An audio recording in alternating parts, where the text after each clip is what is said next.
Okay, hello. This is a continuation of my attempt to talk about what I think might be important in the study of acupuncture. And to be honest, this gets harder and harder to find out how to do that. So I'm just going to see what comes to me. I think when I first started teaching acupuncture, it was really easy. I just opened a book and follow along. And as the years have passed, it actually seems harder and harder to actually know what to say. So we talked last time about how we have a 12. Is it still working? We kicked the tripod. The royal we kicked the tripod. We talked last time about how we have a 12-channel system, and that sort of raises the question: are there really 12 acupuncture channels, or are there 20, or are there 108, or are there 9? And actually, honestly, I after 35 years or whatever of practicing acupuncture, and another 10 to 14 before that had been kind of immersed in the study of it. No, there's no such thing as channels. It's all made up. Yeah, it's all made up. But it's a good made up, because I think there's a value to looking at the energies of the body, and the energy body, the chi body, and the emotional body, the mental body, the spiritual body. So looking at those holistically,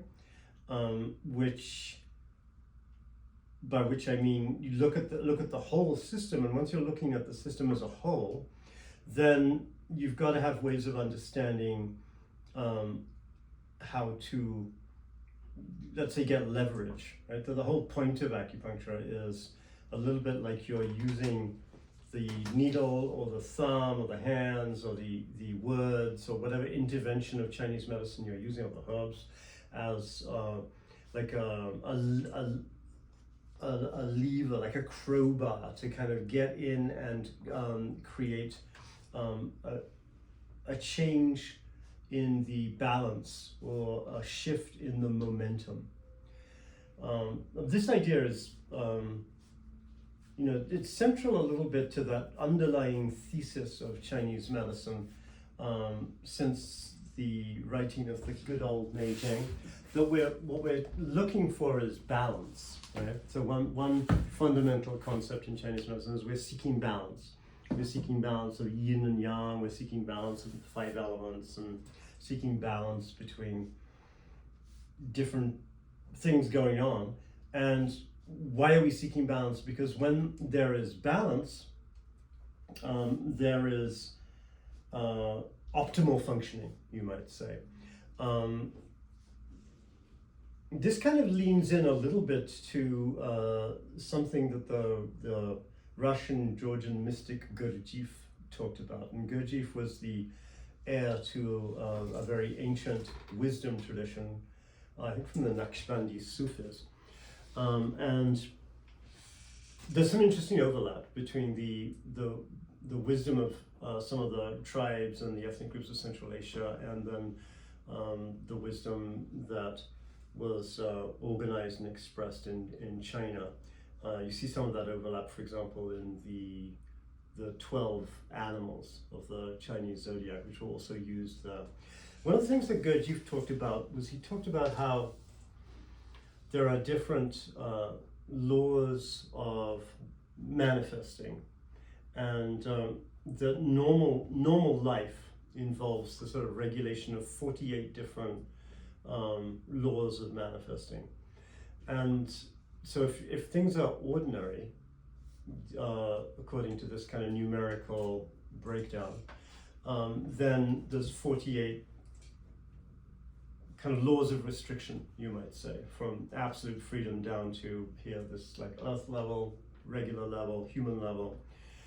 But if you're in a flow state, if you're in the groove, you're dancing and you're just catching it, or you're doing artwork, or you're focused on your writing and some creative flow, or you're working, maybe you're healing somebody, you're in that flow state, which we all know and love. There's only 24 laws of restriction. Now, if you get into a real deep state of meditation, or you have just a moment in nature where you're totally amazed and deeply touched and moved, and the mind just kind of shuts down for a while, or if you feel this upswelling of love, maybe you're making love or you're just feeling love with somebody, and then you're only under 12 laws of restriction. Now, if you actually go into a higher state of consciousness, like a samadhi state, maybe 6 laws of restriction, and then according to Gurdjieff's kind of theory of these things, and 3 laws of restriction is pretty much you're hanging out with whatever that is, the creator energies or something like that. So this is interesting because I think this is kind of relevant to the human energy system itself and to the acupuncture channel system. I think it's relevant because let me just walk this conversation back to a model of what is a human being, and from my point of view, and in a way also from the point of view of Chinese medicine, well, certainly Taoism, human beings have a number of bodies, or from in Vedic thinking you might call them energy sheaths. And so we've got a physical body, and then we have this next kind of thing that sort of both interpenetrates the physical body and is outside of it, which is an energy body, which in Chinese medicine we call the qi, or prana, the field of prana. And then sort of the next one, next more subtle body, is the body having to do with your mind and your emotions. That's variously termed Nandamaya or the astral body or the mental body. There's a lot of different terms for it. In Chinese thinking we call that the Shen, or your physical body, or the life of your physical body we call the Jing. The energy, the first energy body is the Qi, and then the mental body is the Shen. And then if you kind of extend out from that, you get to what some people call the causal body, or the spiritual body. In Chinese, we will often refer to that as the Ling, kind of like the spiritual realm. So my suggestion is that the more subtle bodies act as, if you like, organizing templates for the more dense bodies. That therefore the Qi body has an organizing, controlling function for the physical body. Now, remember Gurdjieff's model where he says regular life is under 48 laws of restriction, but when you hit that flow state, you're only under 24 laws of restriction, right? So your Qi body is innately in a flow state, because when we talk about the Qi, the Chinese character for Qi,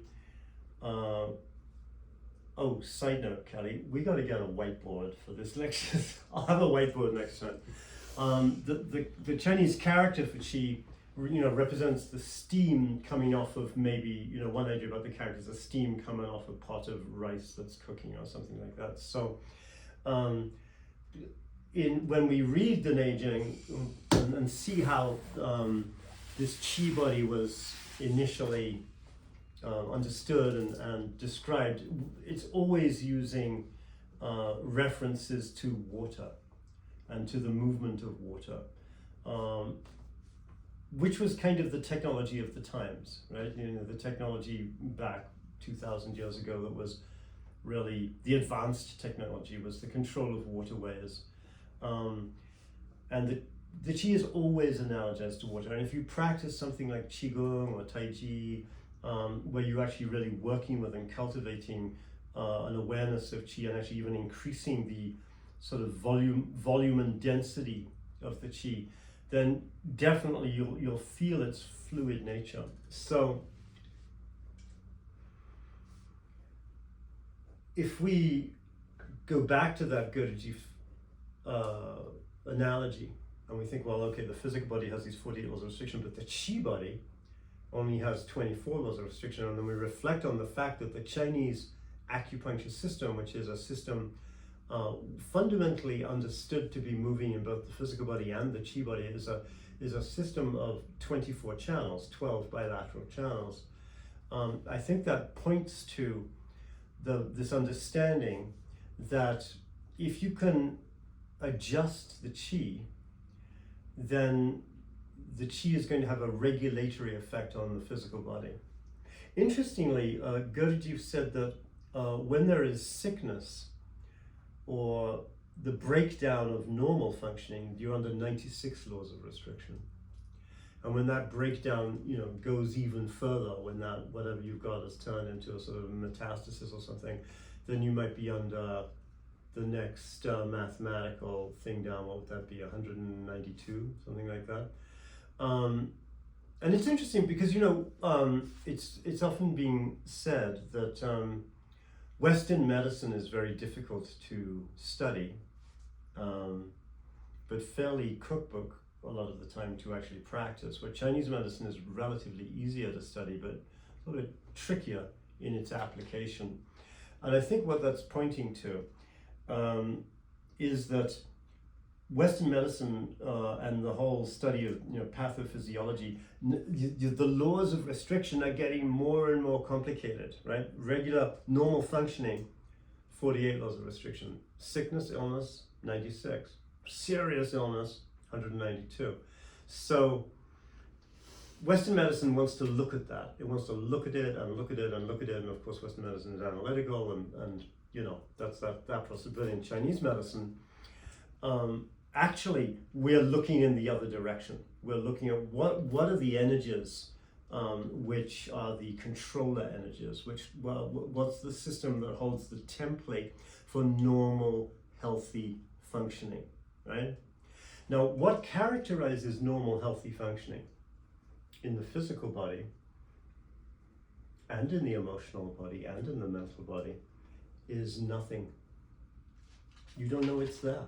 Right? What characterizes health in the physical body is like, you don't even think about it.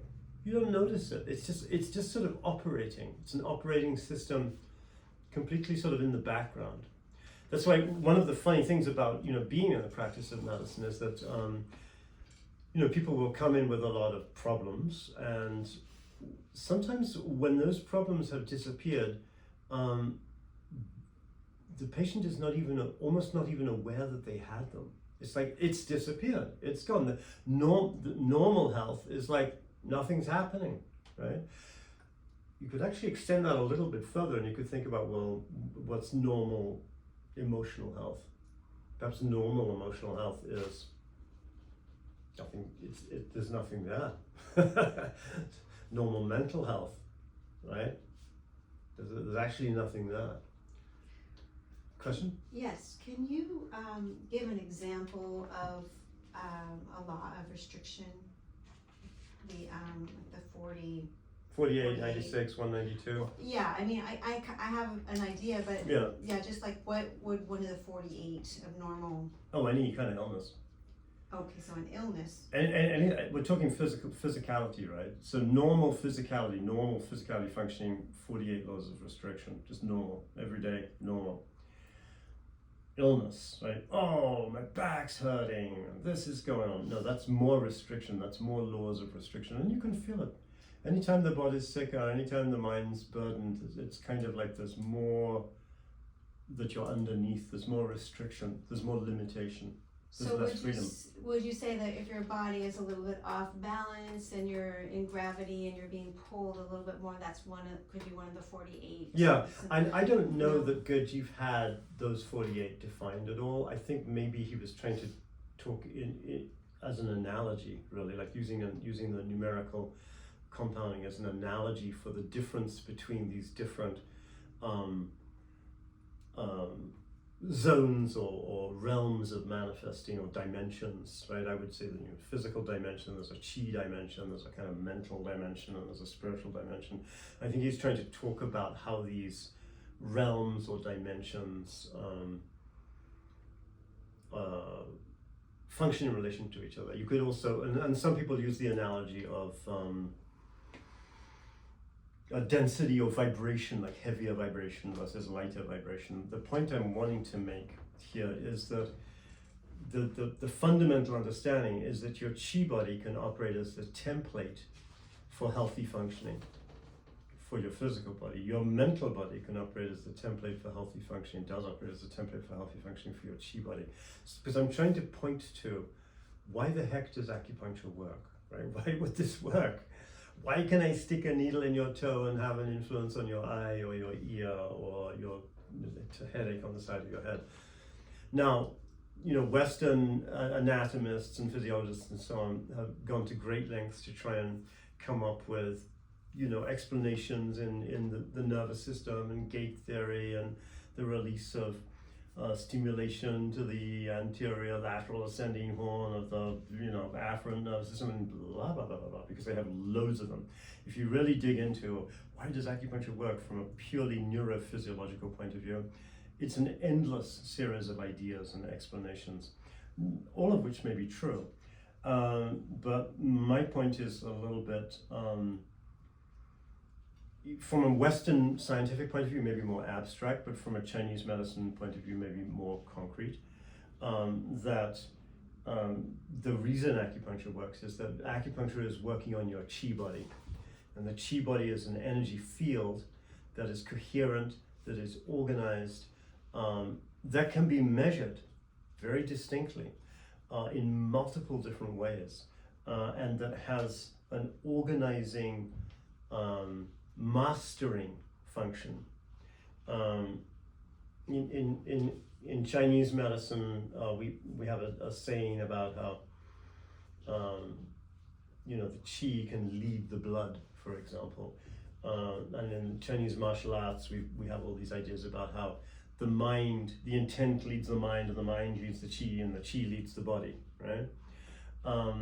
So that's why acupuncture actually works, right? Because what you're doing when you engage in acupuncture is you're engaging a method of talking to the chi body such that the chi body then can have its balancing, harmonizing, equilibrating, rebalancing effect on what's going on the level of your physical body and what's going on the level of the pathology maybe of your physical body, right?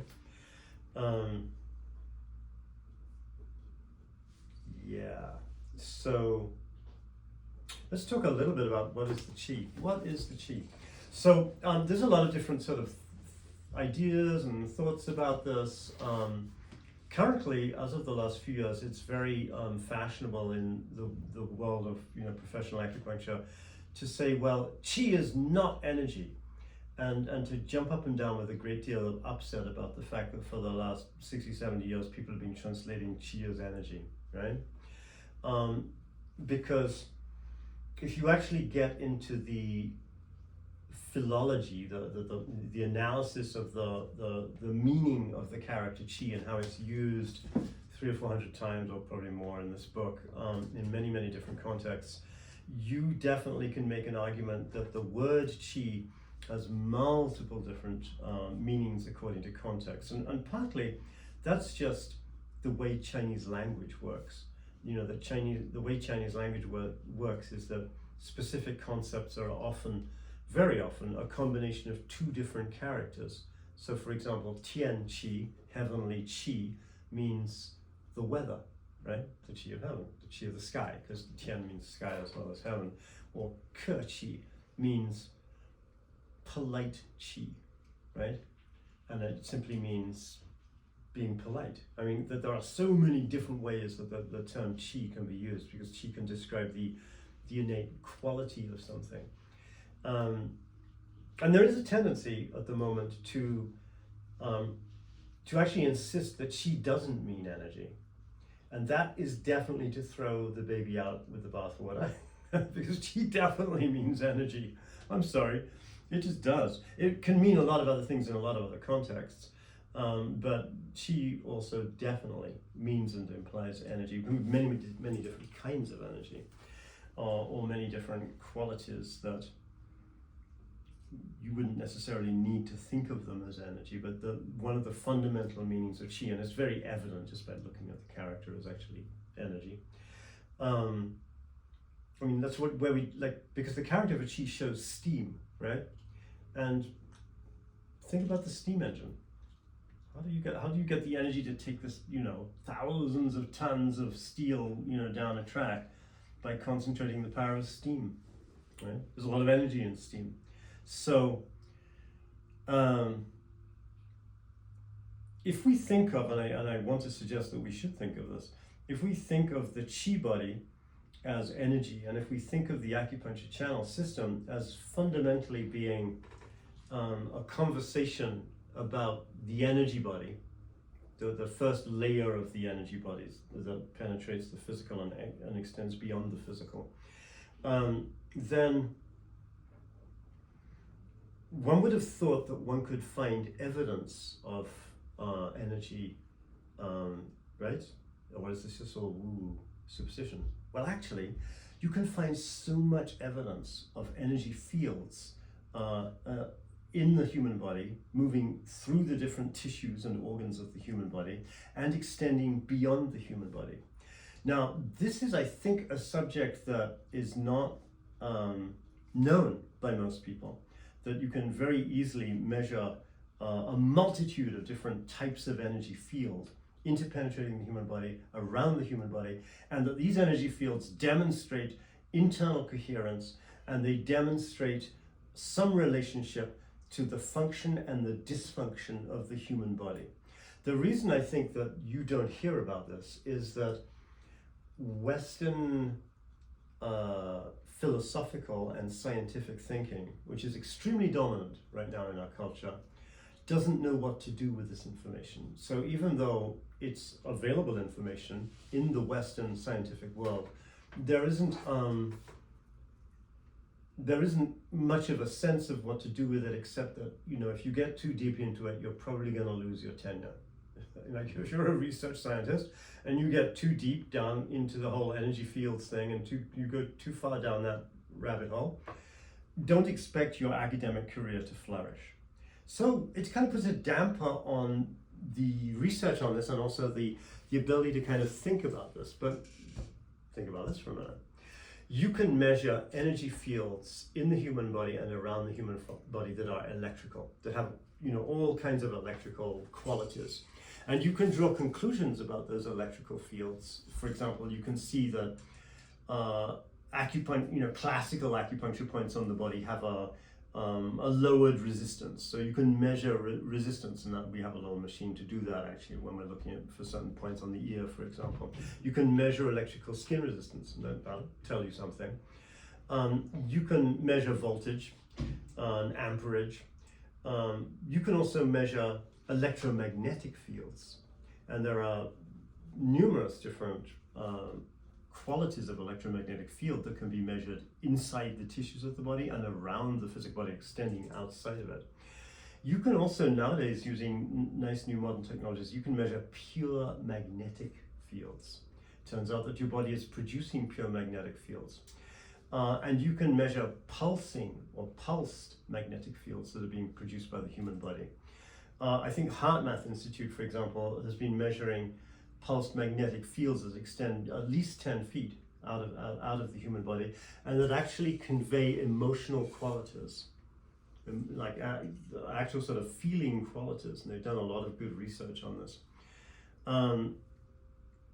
You can measure ultrasound emissions out of the body. In China, they have some labs where they've been playing around with the ultrasound emissions produced by regular people and the ultrasound emissions produced by Qigong masters, and examining that.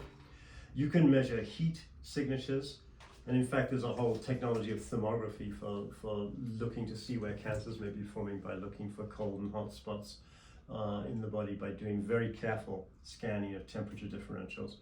You can measure infrared emissions. You had a question? No, 5 minutes. Oh, I've only got 5 minutes left? Well, this went by fast. So, the idea that this is just woo-woo energy and hippie types, I suppose I'm a hippie type because of I have hair, like myself, who are really into energy, and that there's no scientific basis for this is actually completely untrue. What I would say about the scientific basis for it, though, is that there is no clear, unified theory on what all this means. What you can say from the research that's been done thus far is that it evidently means something. And now there's a lot of interesting research looking at fields inside the body, because now you can get little sensors inside the fascia, and you're like, whoa, they're actually conveying little piezoelectric currents and microcurrents and some other currents that they're looking at in fascia. I can't remember what they are. So all of these are ways of taking the electromagnetic spectrum, looking at a little piece of it, the infrared, the far infrared, the microwave, and so on, and discovering that living organisms produce these fields both inside their body and also externally radiating outside the body, and that these fields seem to have a lot to do with healthy functioning and also with disease and dysfunction. And that is exactly what the Chinese were saying. Now, from my point of view, it's easier than all of that, because I started my study of Chinese medicine by studying Qigong, and Qigong is a very ancient kind of methodology for cultivating your ability to feel Qi, and then also cultivating certain types of Qi in your body. And so once you've done, 7 or 8 years of Qigong, it's fairly, you sort of know that Qi exists. It's not like a theoretical, it's not just like some construct deriving from, some linguistic idiosyncrasy of 2,000-year-old Chinese. No, Qi's like this real experience that you're having. And so then it becomes very easy to kind of like see how the experience of Qi and the practice of acupuncture are completely sort of overlapped, and that the acupuncture channel system is basically an attempt to influence this Qi body so that it then has an influence on the physical body. Yeah. Should we stop there? That's All right, that's another piece of info.